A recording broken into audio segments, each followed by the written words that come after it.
Good morning. I've had an idea for a long time to actually share some of the collections that I come across as a collector. I think it's really important to not only capture this history, but then this new collection that I came across is so special in the organization and the skills that this gentleman did. I really have to share it. It is so crazy. So, to start, as I sit here, this is just one of the tubs. I'll probably break this down in a couple different videos to show some of the different items because there's so much, but so he kept this has been stored, and I don't know how much on these tubs have been altered in how he actually stored the items, but the most important thing is not the items, but I want to share about how specific he was in collecting or storing these items. So now each one of them he would create, here I'll pull this one out, a little tag that he typed out or hand wrote, Ginger Variant number 3, Poultry Market 1968. You can see by the staple marks this one has been opened 6-7 times. He would probably very carefully pull these and restaple every single time these items back in to keep them tracked. So then, not only that, but then when you go through the different variations and labeled where he found them, I thought this one was really beautiful and neat. It is a Cree variant that has chocolate brown down the center and then these nice white centers on the opposite. He marked this one handwritten Ginger Saddle Trimming. And then as you go, every single one of them tracks back to, I noticed a couple said Herders. This one's a Furnace Dry Fireside Angler from 1967. So different in what we use right now. He had a couple Mets in here and things as well because if you saw his flies, which I'm going to do in a different video, they're gorgeous. He was a really, really amazing tire. And then I'll get to the other side. I've tried to store them so they don't squish because there's a couple that are so beautiful in here. This one's marked Badger Wet Poultry Market 1967. And it's just gorgeous. There's a couple variations of this one in here. This one's a little more white. He marked them the same. And then as you go, every single one, there was another Dunn variant in here that I thought, oh my gosh, I have never seen that color. There's a really nice dark blue Dunn. It's a Dunn dark blue dry. But super neat. But let's go on. I want to share a little more of this desk. Let me set this one aside.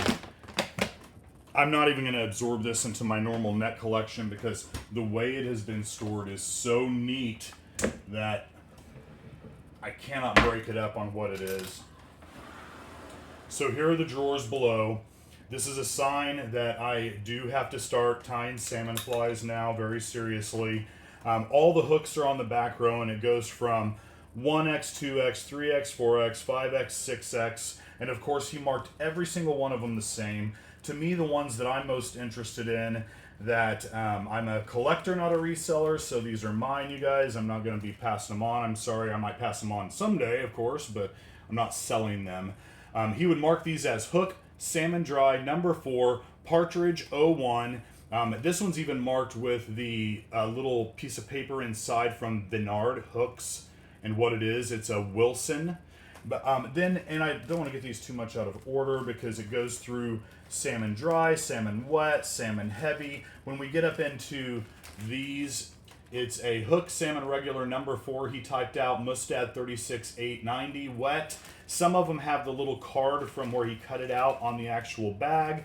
But talk about organized. You could pull the one exact hook you need and then go to the exact material you need, pull the one piece out and accomplish all of these things. So when you start to go through dubbings, like there's all these different polys and everything, and on every single one of them, like here's possum.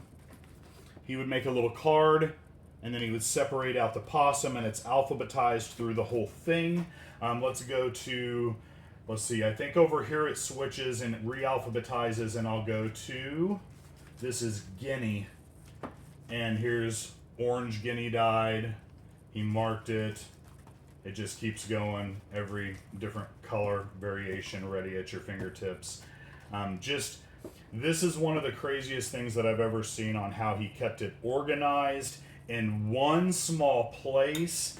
And now I will say that I do have several other tubs to go through over time that will show different types of organization. I don't know if he had other shelves to keep them in or whatever else. But like some of these, it's real important to keep the mothballs in and everything else to make sure that there are no bugs. That's also something I'll mention real quick. Anytime you run across an amazing vintage collection, we get really excited to see these different hooks, feathers, furs, and everything else. But on our feathers and furs, you really want to make sure and look, have they been sealed and kept amazing? Do they have any bugs? Because the first thing, if I saw a bug or I recognized an egg of any form under a magnifier on the back, I would instantly put these in the freezer. I've got a massive deep freeze that I would freeze them really cold for a minimum of 3 months. I also keep mothballs stored in all of my items because it's so important to never let a singular bug get in any of this. So anyway, this was As I Had Coffee this morning. I thought it was Coffee with Chris. I hope you guys enjoyed this. It was just such an amazing piece to share. I'll share some more of the videos, including some of his dry fly, wet fly collection here in the future, and make some other neat things to share how this gentleman actually did some amazing things. Not only on his flies are beautiful, but organization. I've never seen another collection organized so well in my life. Have a great day. Hope it inspires you to do the same. Thanks.